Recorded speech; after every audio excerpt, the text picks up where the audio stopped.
खाने नहीं मिले हैं, तो मनुष्य गति में आके पूरे समय इसी में ही लगा रहता है। जबकि भोजन किस लिए करते हैं? भोजन किस लिए करते हैं? लोग खाने के लिए जीते हैं या जीने के लिए खाते हैं? उद्देश्य क्या है हमारा? जीने के लिए खाते हैं। तो ये पास्ता है और क्या क्या नाम है, मैं तो भूल भी जाती हूँ, चाउमीन है, मैगी है, ये किस लिए खाते? जीने के लिए खाते या खाने के लिए? और हम मर जाएंगे तो कहाँ मिलेगी मैगी, कहाँ मिलेगा पास्ता? मनुष्य ही एक ऐसा प्राणी है जो शोध करके, देख करके, समझ करके, क्या खाना क्या नहीं खाना, इस बात का ज्ञान करके भोजन करता है। बाकी तीन गति में इसका कुछ नहीं है। पशु बेचारे कचरे के ढेर में कचरा खा रहे हैं, कुछ ना मिले तो कागज खा रहे हैं, पन्नी खा रहे हैं, है ना। स्वर्ग में इच्छा और अनिच्छा की कोई बात ही नहीं है। समय पूरा होता है और गले में अमृत झर जाता है, इसलिए वो भी ऐसा कुछ नहीं कर सकते हैं। लेकिन मनुष्य एक ऐसा प्राणी है जो अपने शुद्धि से भोजन कर सकता है। दूसरी बात, देवता आहार दान नहीं कर सकते हैं। क्यों नहीं कर सकते? क्योंकि वहां कोई कलश में या कटोरे में या गिलास में अमृत नहीं मिलता पीने के लिए कि चल थोड़ा सा तू ले ले, थोड़ा सा मैं पी लूं, थोड़ा सा तू पी ले। वहां ऐसा नहीं मिलता। वहां तो समय पूरा होता है और गले में सीधे डायरेक्ट गले में झर जाता है, उनके सीधे गले में अंदर आ जाता है, उन्हें पीने की जरूरत नहीं पड़ती है। पशुओं के पास में वो भी किसी को खिला नहीं सकते हैं, वो भी किसी को आहार दान नहीं कर सकते। वो खा तो सकते हैं, अरे बोलिए ना, मगर खिला नहीं सकते हैं। उनके पास हाथ ही नहीं है कि अच्छे से कुछ बना बना के दूसरों को खिला दिया जाए। नरक में है ही नहीं है, इसलिए वहां भी नहीं खिला सकते हैं। खाता है और खिलाता है वो कौन है? वो मनुष्य। मनुष्यों के पास में ये ताकत है कि वो स्वयं खा भी सकता है और खिला भी सकता है। तुम्हारे अंदर खाने की इच्छा तो है और खिलाने की इच्छा नहीं है, तो तुम कौन सी गति के जीव हो, ये समझ लेना। देखो, देवता तो हो नहीं सकते क्योंकि वो तो गले में जाता है। अब मुंह से खाने के वाले कौन बचे? पशु बचे, नारकी को मिलता नहीं है। तो अब मनुष्य और पशु में से अंतर पैदा करना है कि हम कौन हैं। खाने की भावना तो है मगर खिलाने की भावना नहीं है, जबकि एक बहुत बड़ा गुण है। इसीलिए भगवान महावीर ने आहार दान बताया है। क्या बताया है? आहार दान। दान का मतलब क्या होता है? खाना पुण्य नहीं है, खिलाना पुण्य है। दान का मतलब है पुण्य। बोले भाई कुछ दान पुण्य कर लो, क्या कहते हो? कुछ दान पुण्य कर लो। तो दान क्या है? पुण्य है। ऐसा कभी किसी ने कहा कि मैंने इतना भोजन किया तो मुझे बहुत पुण्य मिला? नहीं, ये तो कहा आज तो किस्मत से हमारे घर में महाराज के आहार हो गए, हम तो बड़े पुण्यशाली हैं, आज तो हमें आहार देने का मौका मिल गया। ऐसा कहा कि नहीं कहा? अच्छा, ऐसा कहा क्या? आपने अपने घर में शादी में 1000-2000 लोगों को खाना खिलाया हो और फिर कहा हो आज तो बड़ा पुण्य मिल गया, आज तो हम बड़े पुण्यात्मा, हमारे घर में हमने 2000 लोगों को खाना खिलाया शादी में। कभी ऐसा हुआ क्या? 2000 को खिलाने के बाद भी पुण्य नहीं और एक साधु का आहार कराया तो अपने आप को पुण्यशाली समझने लगे। ऐसा क्यों? जो दिन भर पुण्य की क्रिया करता है, त्याग करता है, स्वाध्याय करता है, संयम करता है, तप करता है, उसको आहार दिया तो वो जैसा होगा वैसा तुम्हें मिलेगा। ये बीज डाला है तुमने, क्या किया है? बीज डाला है। जैसे बीज जमीन में डालते हैं तो जैसी भूमि होती है वैसा पेड़ होता है, जैसी मिट्टी होती है वैसा पेड़ होता है ना? ऐसे ही आपने किसी त्यागी को आहार दान दिया है, अब वो क्या करेगा? स्वाध्याय करेगा, सामायिक करेगा, है ना, ज्ञान की बातें करेगा और माला फेरेगा, यही तो करेंगे। महाराज को दिया है, साधु संत को दिया है, तो आपने जो बीज डाला है वो भूमि कैसी है, उससे क्या उग रहा? पुण्य उग रहा है, तो उसका छठवां हिस्सा भी आपको मिल जाएगा। और किसी जो दिन भर क्रोध करता है, कषाय करता है, लड़ता है, भिड़ता है, उनको खिलाया है तो क्या मिलेगा? आप खिलाते तो रोज हो, वो तो मजबूरी है आपकी खिलाने की। अब दो तरह से खिलाया जाता है, एक प्रसन्न होकर और एक नाराज होकर और एक सामान्य भावों से। एयर होस्टेज एरोप्लेन में क्या काम करती है?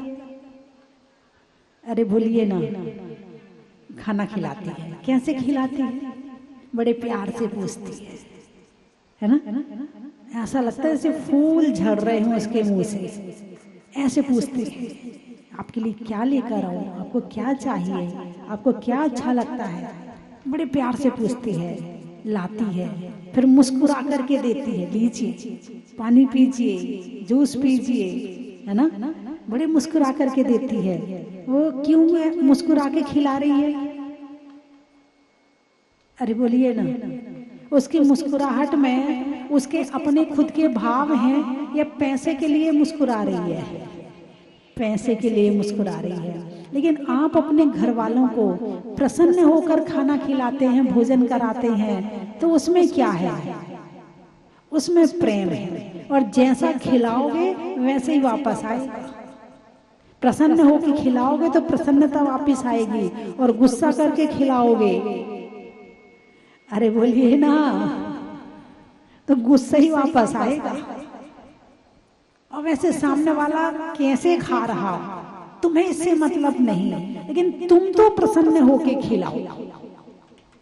जब एक एयर होस्टेज खुश होके खिला सकती है, तो जिनके साथ तुम रह रहे हो क्या उन्हें प्रसन्न होकर नहीं खिलाना चाहिए? कुड़कुड़ के खिलाना चाहिए? एक टाइम में तुम्हारा आने का ऐसा वैसा 10 बातें सुनाओगे, तब कहीं जाके उसे भोजन कराओगे। अरे बोलिए ना, ऐसा नहीं है। हाँ, सीरियल, हमारा सीरियल चल रहा है, रुक जाओ, अभी खाना मत मांगा करो, तुम्हें पता नहीं मेरा सीरियल चल रहा है। देते हैं अभी, और ज्यादा हुआ तो रखा है, निकाल लो और खा लो, बना के रख दिया है। तुम्हारे सीरियल ने तुम्हारे घर वालों को खाना नहीं खिलाने दिया, तुम्हें पानी नहीं देने देते। ऐसा सीरियल किस काम का, जो ये सिखाता है कि घर वालों से दूर हो जाओ, घर वालों को दुखी कर दो। ऐसे सीरियल देखना नहीं चाहिए। पहले कौन जरूरी है? वो सीरियल के कलाकार जरूरी हैं, या पहले घर वालों का भोजन जरूरी है? नियम लो आज कि चाहे सीरियल चल रहा हो, चाहे कुछ चल रहा हो, यदि हमारे घर का परिवार का मेंबर यदि भोजन करेगा तो पहले प्यार से बिना गुस्सा किए उसे भोजन कराएंगे। आज नियम लो आप, उठाइए हाथ। कौन कौन ये नियम ले सकता है कि बिना गुस्सा किए सीरियल के समय भी हम बिना गुस्सा किए भोजन कराएंगे? उठाइए हाथ। जो नहीं देखता वो भी नियम ले ले कि प्रसन्नता से भोजन कराया करेंगे घर वालों को। उठाइए हाथ। एक बहन जी हाथ नहीं उठा रही है, क्या हुआ? कुछ तो हुआ है। आपको सीरियल ज्यादा जरूरी है? नहीं, अरे सीरियल पता किसे कहते? सी यानी देखना, और रियल यानी सच्चाई। क्या? सीरियल, सच्चाई देखना। अब सच्चाई उसमें है या सच्चाई प्रवचन में है? सच्चाई प्रवचन में है। सच्चाई किसमें है? प्रवचन में है ना? तो इस सीरियल के कारण से, इस टीवी के कारण से आदमी अपने घर वालों को दुखी कर देता है, ऐसा नहीं करना चाहिए। बात चल रही है मुनि को भोजन दे फिर निज करई आहार, ये उत्तम पात्र है। मुनिराज कौन है? उत्तम पात्र है ना। और उन उत्तम पात्र में भी तीर्थंकर मुनि, जो तीर्थंकर हैं वो मुनि बनते हैं, वो उत्तम पात्र होते हैं। और जो उनको आहार देता है वो उत्तम दाता होते हैं। तो आज भी जो है मुनिराज है हमारे। तो मुनिराज कौन है? उत्तम पात्र है ना। और आरिका, छुल्लिका, छुल्लक जी, ब्रह्मचारी जी, त्यागी व्रती ये मध्यम पात्र हैं। और प्रतिमाधारी ये जघन्य पात्र हैं। सम्यक दृष्टि श्रावक ये भी जघन्य पात्र में आ जाएगा। लेकिन इससे नीचे वाले जो हैं ये करुणा दान में आ जाएगा। भाई कोई भिखारी आया है उसको भी दे दिया, चल भाई तू भी खा ले। कुत्ता आया उसको भी एक रोटी दे दी, गाय आई उसको भी एक रोटी दे दी, ये करुणा दान में आ जाएगा, है ना। भोजन बहुत से लोग नहीं कर पाते।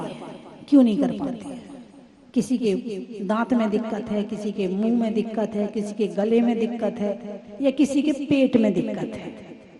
खाना तो चाहते हैं मगर खा नहीं पाते। ऐसे लोग दुनिया में हैं कि नहीं है? अरे बोलिए ना, ऐसे लोग हैं कि नहीं है दुनिया में?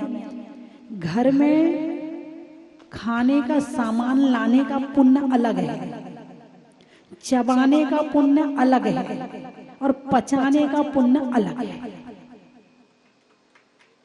तीनों अलग अलग है। तीनों की आने का कर्म अलग अलग है। पेट में भूख भी है, सामने सामान भी रखा है, मगर दांत में इतना दर्द है कि खा नहीं पा रहे। बुढ़ापा आया, दांत निकल गए, और चबा नहीं सकते हैं तो नहीं खा सकते हैं। पेट पचा भी रहा है, सामान भी रखा है, मगर मुंह नहीं खाने दे रहा है ना। तो इन तीनों का पुण्य, तीनों की शक्ति जब होगी तब जाके तुम पेट में भोजन कर पाओगे, और तब जाके भोजन पचेगा। सठ आवश्यक में देव पूजा, गुरु उपासना, स्वाध्याय, संयम, तप और दान। संयम, तप और दान ये तीन हैं इस मामले के। यानी कि देने से मिलता है। आपने दान दिया, सामान मिल गया, जो दिया वो मिल गया, ठीक है। आपने संयम का पालन किया तो शक्ति मिली, और तपस्या करी तो और ज्यादा शक्ति मिली। यानी खाने की और पचाने की शक्ति संयम और तप से मिलती है, और सामान मिलता है वो दान से मिलता है। तो आप कौन सा वाला काम कर रहे हो? मिलने वाला काम कर रहे हो या खाने पचाने वाला काम कर रहे हो? कहने मिलने वाला काम तो कर रहे हैं, मगर खाने और पचाने वाला काम नहीं कर रहे हैं। इसीलिए घर में है तो सब कुछ मगर खा नहीं पाते। घर में है सब कुछ मगर पचाने की ताकत नहीं है। इसीलिए उपवास होते हैं, इसीलिए व्रत होते हैं, इसीलिए संयम होता है, इसीलिए रस परित्याग होता है। इसीलिए अष्टमी और चतुर्दशी आती है कि सप्ताह में एक दिन उपवास करो, एकासन करो। तो इससे क्या होगा? इससे खाने की और पचाने की पुण्य से और शारीरिक क्षमता से दोनों तरह से ताकत मिलती है, और देने से वस्तु की प्राप्ति होती है। बात समझ में आई कि नहीं आई? है ना। चौका लगाते हो? ऐसा कौन कौन है जिसके घर में आज तक चौका लगा है? चौका लगाते हैं जो, जब भी साधु आते हैं जल्दी खड़े हो जाते हैं, हम तो चौका लगाएंगे, हम तो चौका लगाएंगे। कौन कौन है? हाथ उठाकर बताओ। ओहो, चलो जो टीवी में देख रहे वो भी हाथ उठा लें। अच्छा ठीक है ना। चौका लगाने के हर कोई जानता है ना कि फायदा क्या है। फायदा तो बताओ पहले, तब तो लगाए। ऐसे कैसे लगाना? इंसान के जीवन का सबसे पवित्र समय, सबसे कीमती समय, सबसे अच्छा समय कौन सा होता है? जब वो 4 कषाय और 5 पाप से दूर होता है। कौन सा है कीमती समय? जब वो 4 कषाय और 5 पाप से दूर होता है। तो क्या पूजा के समय नहीं होते? पूजा के समय भी विचार चलते रहते हैं, दिमाग घूमता रहता है। तो क्या माला के समय नहीं होते? माला के समय तो और भटकता है मन। अच्छा, तो क्या अभिषेक के समय नहीं होते? अभिषेक में भी मन उतना स्थिर नहीं होता है। लेकिन जब आप हाथों में आहार देते हो, आपका मन कहाँ होता है? मन कितना पवित्र होता है, मन कितना पावन होता है। बस आहार हो जाए अच्छे से। नमो अर्हंताम, नमो सिद्धाम, नमो आर्याम, मन शुद्धि, वचन शुद्धि, काय शुद्धि। एक ग्लास ले लो माता जी। बोलिए, ऐसा मन आपका कषाय करता है क्या? क्रोध करते हो उस समय, अभिमान, मायाचारी, लोभ, हिंसा, झूठ, चोरी, कुशील, परिग्रह नहीं होता है। उस समय मन सबसे ज्यादा पावन और पवित्र होता है जब वो साधु के हाथ में अपने हाथों से आहार रखता है। ये सबसे कीमती समय होता है। और जब घर में चौका लगाते हो तब तो घर वाले तुम्हारे इशारे पर चलते हैं। सुनो जी, चौका लगा रहे हैं, ये वाली सब्जी ले आओ। ठीक है, वैसे कहोगे तो लाएं और ना लाएं ये कोई जरूरी नहीं है। लेकिन चौका लगा रहे हो तो जो तुम कहोगे वो सामान आ जाएगा। जिस क्वालिटी का कहोगे उस क्वालिटी का आ जाएगा। 3 दिन पहले से तैयारियां शुरू हो जाती हैं। सब आहार और चौका तो घर में बाद में लगेगा, साधु बाद में आएंगे। सपने में पहले आने लगते हैं। हमने चौका लगाया, हम आहार दे रहे, हम ये कर रहे, मतलब घर का वातावरण ही बदल जाता है। जो एक टेंशन का वातावरण था, जो एक चिंता का वातावरण था, जो एक कलेश का वातावरण था, वो वातावरण ही बदल जाता है। अभी साधु आए नहीं है, मगर आने के पहले ही वातावरण बदल गया। उनके परमाणु आ गए वहां पर। आप वो अपने मन में लेकर आ गए उन्हें कि मुझे चौका लगाना है। आपने डेट फाइनल कर ली, नहीं मुझे तो इस तारीख में चौका लगाना है। तो आपके घर का वातावरण बन गया है ना। अब फिर आपने कहा, देखो जी मैं जरा जल्दी चौके में काम कर रही हूँ, आप जाइए यहाँ झाड़ू पोछा कर दो ना। अरे बोलिए ना, करेंगे नहीं करेंगे। आपके बच्चे भी आगे पीछे घूमते, मम्मी बताओ क्या काम करना है। आप चौका लगा रही ना, मम्मी बताओ मैं भी काम करूंगी। बोलिए करते नहीं करते। बच्चे वैसे बच्चों से काम कहो एक गिलास पानी ला के दे दे, नहीं देंगे। और चौका लग रहा, मम्मी बताओ ना मुझे क्या काम करना, मैं भी करूंगी। बच्चे भी तैयार रहते हैं काम करने के लिए। तो सबसे पहले साधु आए नहीं, उसके पहले तुम्हारे घर का वातावरण कितना अच्छा हो गया। ये है चौका लगाने का फल। अभी साधु नहीं आए, अभी वातावरण ही बदला है। ठीक है, फिर आपने चौका लगाया, सुबह से आप लग गए, रात भर तो नींद आती नहीं है, 2 रात से पहले से नींद आनी बंद हो जाती है। चौका लगाना है, ये भी बना लूंगी, ये भी बना लूंगी, ये भी बना लूंगी, ये इसको ऐसे बनाऊंगी, इसको ऐसे बनाऊंगी। वैसे तुम रोज रोटी बनाते हो, तुम्हें टेंशन नहीं होती है, दिमाग में विचार नहीं चलते हैं। लेकिन चौका लगा रहे हो तो तुम्हारे दिमाग में विचार चलेंगे, ये बनाना है, ये बनाना है, पता नहीं माता जी ये लेंगी कि नहीं लेंगी, पता नहीं ये लेंगी कि नहीं, ये नहीं तो ये तो ले ही लेंगी, ये नहीं तो ऐसे दिमाग में माता जी या महाराज जी नजर आने लगते हैं और दिमाग कहीं और नहीं जाता है। फिर आपने चौका लगाया। अब चौका लगाने के बाद सारी तैयारी करी, इस सहेली को बुलाया, उस सहेली को बुलाया, उस रिश्तेदार को बुलाया, आ जाओ हमारे यहाँ चौका लग रहा है, आ जाओ हमारे यहाँ चौका लग रहा है। 10 जनों को बुलाया। अब वो भी आ गया। अब तुमने काम शुरू किया, अब तुम्हारा चौका लग गया, पड़गान खड़े हुए। अब तुम्हारी घबराहट शुरू हो जाती है। पड़गान करने खड़े होते हो और कहीं ना कहीं मन में उथल पुथल सी मची रहती है। कई बार तो लोग भूल जाते पड़गान में कहना क्या है।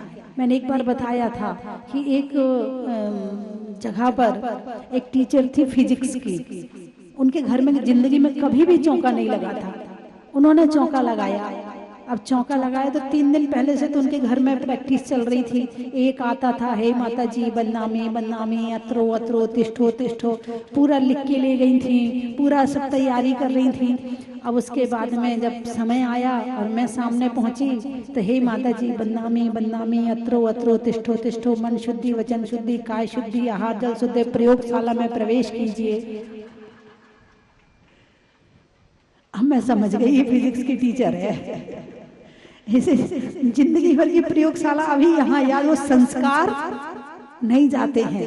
मैंने मुस्कुरा दिया, मैं अंदर चली गई। इनके लिए तो पहला प्रयोग है ना, इनकी तो प्रयोगशाला ही है ये। मैं चली गई।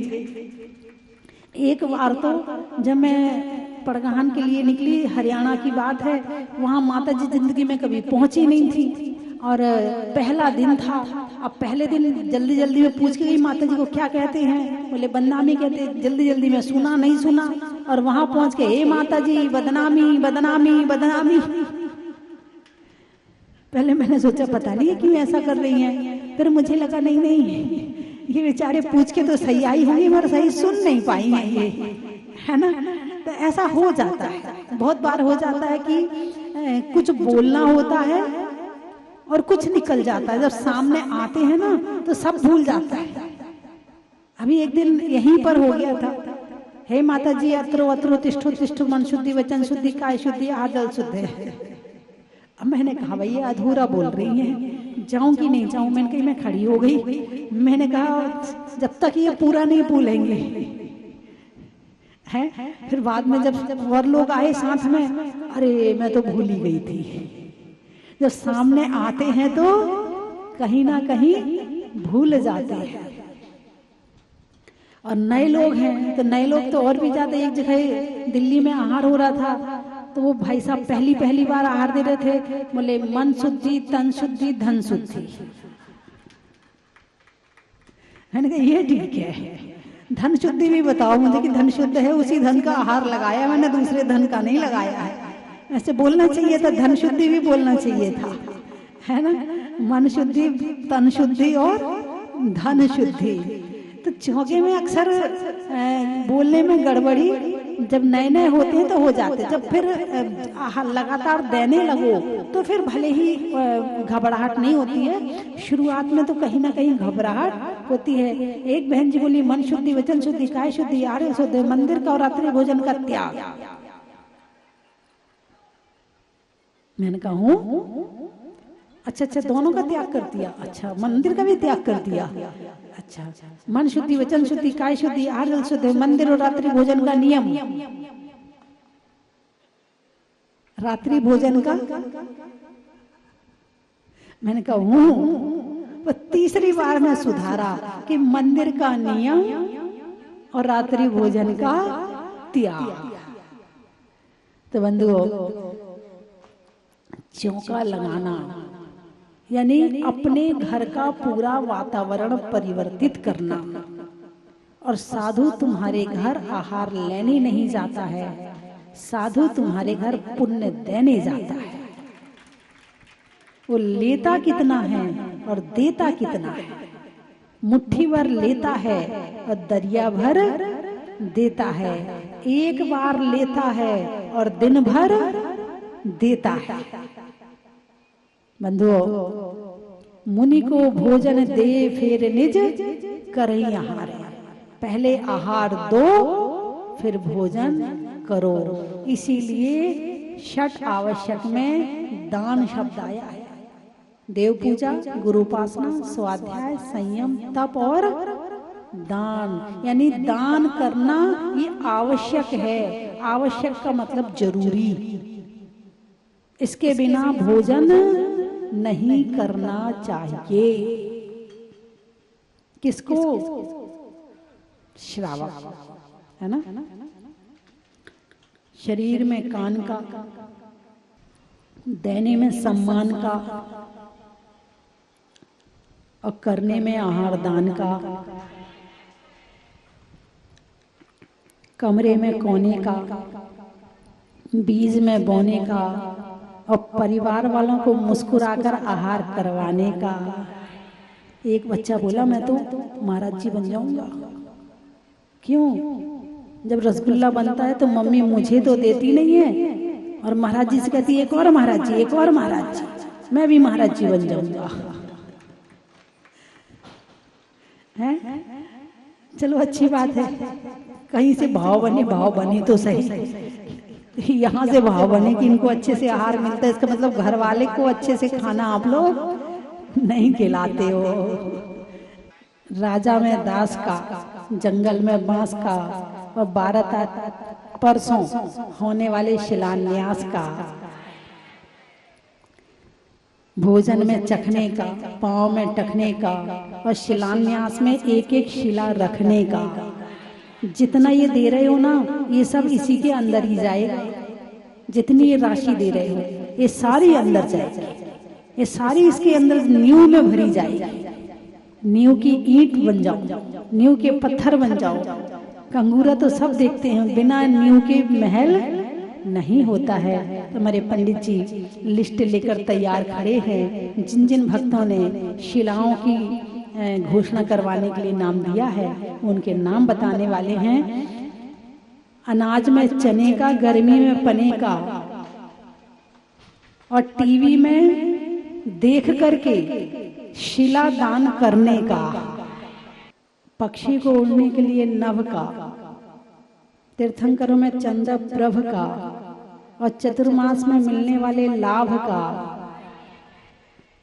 चावल में चुनने का, बुनाई में बुनने का, और आपके बड़े शांति से प्रवचन सुनने का। अभी चर्चा दान की चल रही थी। रहने में मकान का, व्यापारियों के लिए दुकान का, और देने में दान का। तो साधु संत थोड़ी दान करते हैं कुछ, आप ही लोग तो दान करते हो, है ना? अरे बोलिए ना, साधु संत थोड़ी दान कर, उनके पास क्या है? कुछ भी नहीं है। क्या दान? ज्ञान दान करते हैं। क्या दान करते हैं? हमारे नरेंद्र जी कह रहे आशीर्वाद दान करते हैं। आशीर्वाद देते हैं, है ना, और ज्ञान दान करते हैं। ठीक है ना? तभी तो ज्ञान से ही तो भाव बनते हैं। किससे बनते हैं? ज्ञान है तो शुभ और शुद्ध भाव बनते हैं, और ज्ञान नहीं होगा तो कैसे बनेंगे? अज्ञानता ज्यादा आ जाएगी तो कैसे भाव बनेंगे? अच्छे भाव। अच्छे भाव बनाने के लिए जरूरी है कि ज्ञान प्राप्त किया जाए, और ज्ञान प्राप्त करने के साधन क्या हैं? देव, शास्त्र, गुरु। तो मंदिर बनाते हैं, किसके लिए मंदिर बना रहे हो? अरे बोलिए ना, 2500 साल पहले मंदिर बनाया था, किसके लिए बनाया था? हम भक्तों के लिए। अब बना रहे हैं तो किसके लिए बना रहे हो? जो कुछ कर रहे हैं अपने लिए कर रहे हैं, भगवान के लिए। भगवान को तो तुम्हारे मंदिर की जरूरत, हमें भगवान की जरूरत है, इसलिए हम प्रभु का मंदिर बनाते हैं। फिर उसमें बैठ करके स्वाध्याय करते हैं, संयम करते हैं, दान करते हैं, प्रभु के दर्शन करते हैं, भक्ति करते हैं, अभिषेक करते हैं, पूजा करते हैं। और ये जैन धर्म की परंपरा यूं ही आगे बढ़ती रहती है ना? गणित में करण का, त्याग के वर्ण का, और भगवान के समो शरण का। पहले जिन्होंने हमें 1,11,000 रुपए की राशि इस क्षेत्र के लिए और 51,000 रुपए की राशि हीरक शिला के लिए दी थी, और 1,11,000 रुपए की राशि सारथी के लिए दी थी। उनका उच्चारण नहीं हो पाया था, उनकी घोषणा नहीं हुई थी। मैं उनके नाम ले देता हूँ। 2 परिवार ऐसे हैं, श्रीमती शांति देवी जी, अनिल जी, आशा जी, आनंद जी, मीनाक्षी जी, अनंतवीर जी, दिविशा जी, कासलीवाल परिवार आनंदपुरी कानपुर से माता जी के श्री चरणों में वंदनामी बोला है। और इनके साथ ही श्रीमती रुक्मणी देवी जी, वीरेन जी, पायल जी, ऋषि जी, टिया जी, आर्या जी, सोनी परिवार प्रीत विहार दिल्ली से। दोनों परिवारों ने 51,000 रुपए की और 1,11,000 रुपए की राशि अलग अलग भेंट की है। बहुत बहुत अनुमोदना। इनके साथ ही हमारे क्षेत्र के पूर्व अध्यक्ष श्रीमान वृद्धि चंद जी, राजेंद्र जी, पारस जी, सुरेंद्र जी, अशोक जी, अभिषेक, अंकित, सिद्धार्थ, वंश, अंश, तन्मय, देवांश, छाबड़ा परिवार बूंदी से 1,11,000 रुपए की राशि प्रशस्ति के लिए प्रदान की है। इसके साथ ही किशोर पाटन से श्रीमान महावीर प्रसाद जी, श्रीमती कांता देवी जी, दिनेश कुमार, अनिल कुमार, अशोक कुमार, युवांश, नीतू, शालिनी, टीना, तन्वी, सिद्धि, सुरभि, लोहाड़िया परिवार गामच वालों ने भी 1,11,000 रुपए की राशि प्रशस्ति के लिए प्रदान की है। बहुत बहुत अनुमोदना। इनके साथ ही 51,000 रुपए की राशि प्रवीण जी, अंतिम जी, रजत जी, सम्यक जी, समस्त परिवार आनंदपुरी कानपुर से।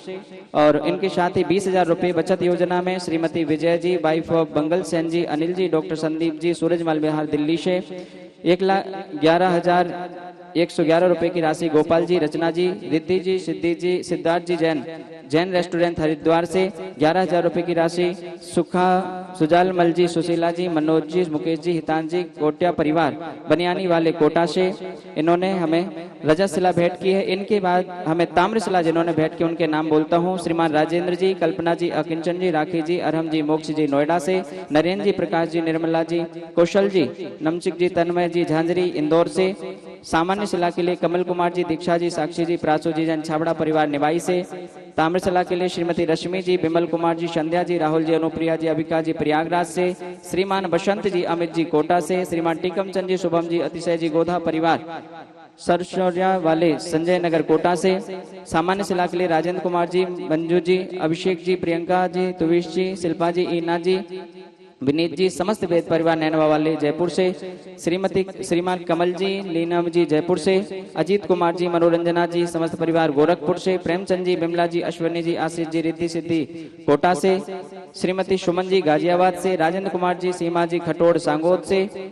श्रीमान नाथूलाल जी, संतोष कुमार जी, सेठिया भीलवाड़ा से। सुनील जी, भरत जी, जैन कोटा से। इंदिरा जी, बसंत विहार कोटा से। श्रीमती सरोज जी, बड़जात्या, वाइफ ऑफ श्रवण कुमार जी, जैन कोटा से। श्रीमान अक्षय जी, रमेश चंद जी साहू औरंगाबाद से। श्रीमान अंश जी, वंश जी, कोटा से। श्रीमान गिरीश जी, आशा जी, समस्त परिवार कोटा से। इनके साथ ही 11,000 रुपए की राशि जिन्होंने हमें घोषणा की है। श्रीमान सुनील कुमार जी, माया देवी जी, माधुरी जी, गौरव जी, अक्षत जी, जूही जी, खंडेलवार किशोर पाटन से। श्रीमान राजकुमार जी, चंद्रकांता जी, पाटनी कलकत्ता से। श्रीमती कांता देवी जी, अशोक जी, राजकुमार जी, ऋत्विक कुमार जी, कासलीवाल टोडा रायसिंह से। श्रीमती बिमला देवी जी, प्रकाश चंद जी, सुखबलिया इंदौर से।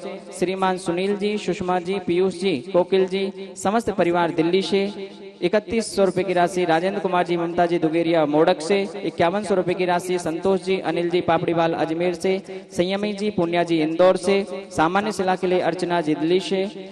राजेंद्र जी, लक्ष्मी जी, गौतम जी, वंदना जी, भोपाल से। सुधीर जी, राजश्री जी, चौधरी परिवार भोपाल से। और इनके साथ ही 11,000 रुपए की राशि स्वर्गीय श्रीमान सुभाष जी, पाटोती, दिनेश जी, सुनील जी, उनियारा से हमें 11,000 रुपए की राशि भेंट की है। बहुत बहुत धन्यवाद। 2100 रुपए की राशि श्रीमान प्यारचंद जी, बाकलीवाल टिकटोली वाले, श्रीमान तेजमल जी, जैन के परिवार से प्राप्त हुई है। बहुत बहुत अनुमोदना। 2100 रुपए की राशि श्रीमान स्वर्गीय बाबूलाल जी, स्वर्गीय श्रीमती श्याम बाई जी, जैन वाले सिरोंज मध्य प्रदेश से उन्होंने हमें भेंट की है। सभी दानदाताओं के लिए तीर्थ क्षेत्र कार्यकारिणी कमेटी की ओर से बहुत बहुत धन्यवाद, बहुत बहुत अनुमोदना। और मैं पुनः निवेदन करूंगा, मात्र हमारे बीच में कल का दिन शेष है उस ऐतिहासिक क्षण के लिए जिसकी हम प्रतीक्षा कर रहे थे। 12 तारीख को पूज्य माता जी के सानिध्य में एक भव्य आयोजन यहाँ पर होगा और हजारों की संख्या में लोग एकत्रित होंगे। मैं एक बार निवेदन करूंगा, जो लोग भी 11 तारीख की रात्रि में यहाँ पहुंच रहे हैं, एक बार हमें वो सूचना अवश्य कर दें। वैसे तो उनकी सब व्यवस्था है, फिर भी एक बार आप लोग सूचना कर दें ताकि आपके लिए रूम आदि की व्यवस्था व्यवस्थित हो सके। तो जो लोग 11 तारीख की रात्रि में पहुंच रहे हैं वो लोग पधारें। और 12 तारीख की प्रातः ही सारी मांगलिक क्रियाएं प्रारंभ होकर के यहाँ का जो भव्य शिलान्यास होना है उस शिलान्यास में अपने हाथ से जिनको शिला लगानी है वो लोग निश्चित पधारें। और जो लोग दूर से जिन्होंने अपनी द्रव्य की घोषणा की दी है उन्होंने उनकी अनुमोदना करेंगे और उनकी जो जिन जिन की ये शिलाएं हैं उनकी शिलाएं भी लगाई जाएंगी। मैं पुनः निवेदन करूंगा, आए और किशोर पाटन पूरा समाज आप सभी के स्वागत के लिए आतुर है। पूरी तीर्थ क्षेत्र कार्यकारिणी कमेटी आप सभी के स्वागत के लिए उपस्थित है। मैं निवेदन करूंगा, पधारें और 12 तारीख का वह मांगलिक कार्यक्रम भव्य अति भव्य बनाने का प्रयास करें और पूज्य माता जी के पावन सानिध्य में उस शिलान्यास को, ऐसा शिलान्यास जो शायद हम सभी ने पहली बार देखा होगा, पहली बार देखेंगे, ऐसा कभी हमने देखा नहीं। वह वातावरण, वह समय हम सभी के लिए शुभ हो। बोले मुनि सुब्रतनाथ भगवान की।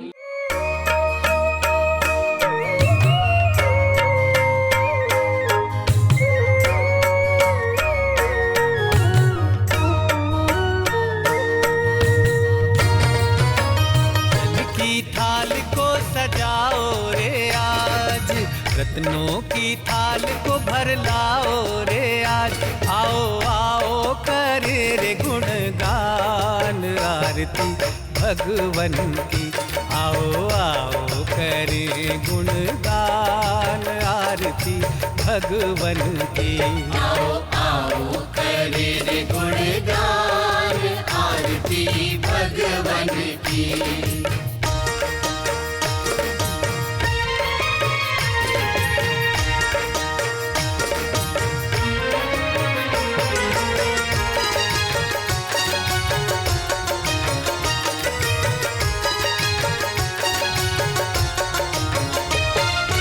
पिता सुमित्र के राज दुलारे, माँ पद्मा जी के नैनों के तारे। पिता सुमित्र के राज दुलारे, माँ पद्मा जी के नैनों के तारे। राजस्थान की धर्मस्थली केशवरायपाटन जिला बूंदी में भारत गौरव स्वस्थ धाम जहाजपुर तीर्थ प्रणेत्री परम विदुषी लेखिका गणनी आर्यका 105 श्री स्वस्ति भूषण माता जी के परम निर्देशन में निर्माणाधीन 2500 वर्ष प्राचीन श्री मुनि सुव्रतनाथ दिगंबर जैन अतिशय क्षेत्र का जीर्णोद्धार, जिसमें प्राचीनता और नवीनीकरण का अद्भुत मेल माता जी की प्रेरणा से आप सभी को देखने को मिलेगा। तो फिर देर किस बात की, क्योंकि 100 नए मंदिर बनाना और एक प्राचीन तीर्थ का जीर्णोद्धार कराने का फल बराबर है। तो इस पुण्य के कार्य में अपने द्रव्य का सदुपयोग कर पुण्यानुबंधी पुण्य का सृजन अवश्य करें। निर्माण सारथी 1,11,000 रुपए, निर्माण मित्र 51,000, निर्माण सहयोगी 31,000 एवं निर्माण शिला योजना हीरक शिला 51,000, रत्न शिला 31,000, स्वर्ण शिला 21,000, रजत शिला 11,000, ताम्र शिला 5100, सामान्य शिला 2100 रुपए। निम्न प्रकार की योजनाओं से जुड़कर अपने कल्याण का माध्यम बने। दान देने हेतु खाता विवरण निम्नवत है। अधिक जानकारी हेतु संपर्क करें 8306423108 और 9351996323।